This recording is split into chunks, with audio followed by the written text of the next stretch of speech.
Good morning. Denise Dryden here, out on Bainbridge Island, bringing you the weekly information that I gather throughout the week on a topic that I think is pertinent to us, to relationships, to whatever is going on out there, right? So today I want to talk about relent. When I say the word relent, what comes up for you? Do you sort of go to that competitive sales, warrior side, which is the greatest honor is to not relent, because that's been something that's been passed on to us for generations and generations, especially in our American history. And then there's also this association when you say relentless. She's relentless. He is unrelenting. It's associated with being bothersome, with being aggressive, with being unable to put something down, with pushing. I use the word tiresome. It's like, just will not relent. So one way or the other, it's a very powerful word, and it's a word that shows up right now that I want to talk about. So defined, to relent is to abandon harsh or cruel treatment, to stop being the person who offers harsh or cruel treatment, to become less severe or intense, to soften in feeling, temper, or determination, to allow something that you refused to allow before into your life, to change one's mind on a decided course, especially if that course was a harsh one. These are all definitions I found in the dictionary. And then the one that I zeroed in on is to become more mild, compassionate, and forgiving. There it is. Mild, compassionate, and forgiving.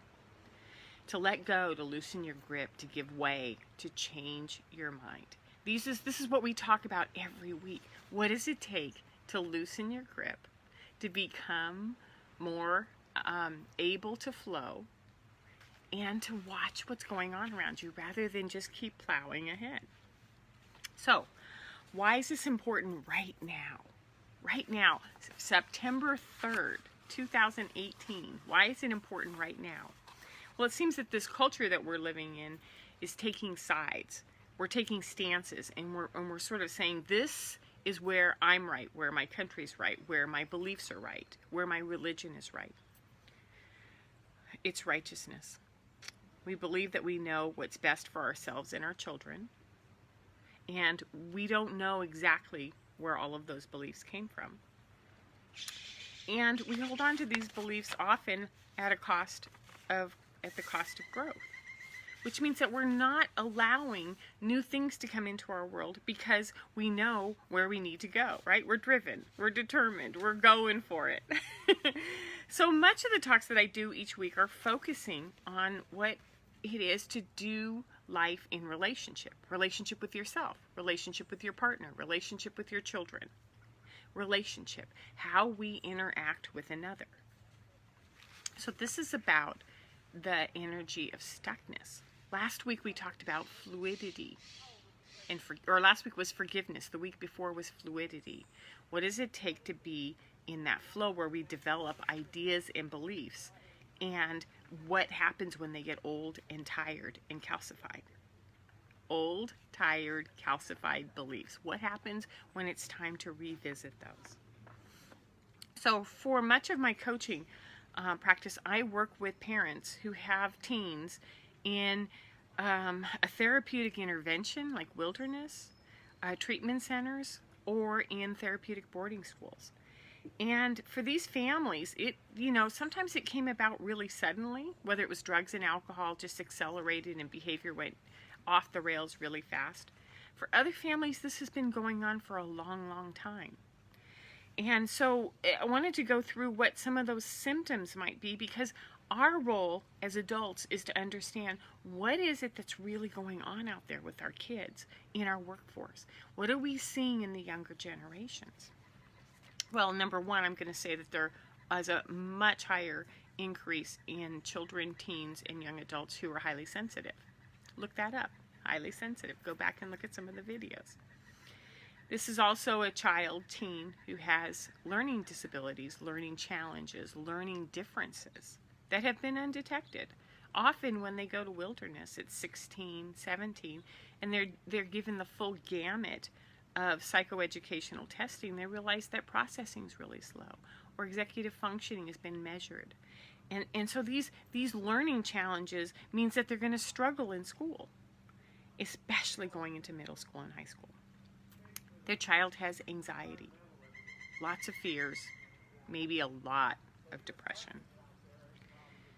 Their child is brilliant, absolutely brilliant, off the rails, bright, observant, curious, creative.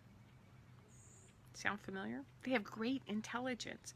That doesn't mean that intelligence can be forced into an American traditional education.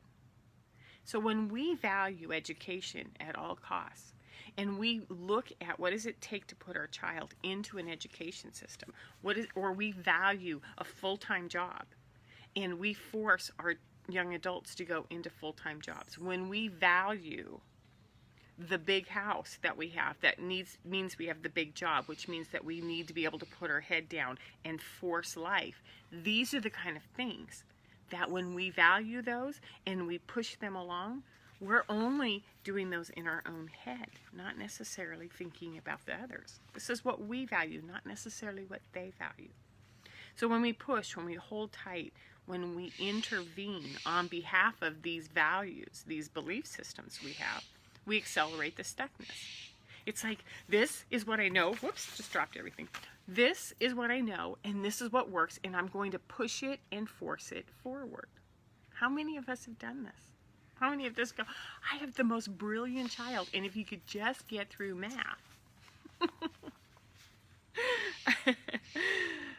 So what's underneath it all? What is going on? Well, usually this is a unique child that does things differently, that needs space and time to be able to find a way to do things much differently than you do. And that this worry and fear that you have is turned into force. And when it's turned into force in any environment, this is not a good energy. Force is when all else fails, push forward. Push forward. It's an old honor system. It's an old value system that we've inherited from the Middle Ages watching the Game of Thrones. Oh my God. When all else fails, push forward. I'm here to say that doesn't work anymore. We need a different approach. So we've talked about this commodity of fluidity and flow and allowance. And this pathway to that is in how we relent. How we relent. How do we find those places in our bodies where we realize we're forcing or we're pushing, and we go, I'm stuck. I'm trying to push against a wall that's not moving, and I'm getting angry, and it's affecting me. So right now, put your hand on a part of your body. Mine is always my neck or my shoulders, where you hold your power, where you push. It might be neck, it might be shoulders, it might be forehead, it might be solar plexus, it might be your gut from clenching. These are all symptoms that as we start to have chronic pain, we know that what we're doing is we're pushing. We're trying to force. And this is a good invitation to look at, how do we relent? So I have this friend who was really wonderful. Whenever I would talk to her, she was like, I just know I could do this. I just know I could do this. And it always looked like she said, it's like I have a dog with a bone in my mouth. And you kind of push her over this way, or you invite her over this way, or you show her something else. She's like, no. And then finally she was just like, I have to put it down. I have to stop gripping on this thing. I have to stop forcing something to happen, right? Instead of growl, snarl, raise your voice, get big, intimidate, block, outmaneuver. These are all things that we do when we refuse to relent. So to relent is to become, again, go to the definition, more mild, compassionate, and forgiving. To yourself and to others. You have to forgive yourself for, hey, I thought this was important. Maybe it isn't anymore. To let go of what you think needs to happen, your own agenda, your own experience, your own life, to pause and let the blood flow back into those really tense places, and let everything open up, and then see what wants to happen.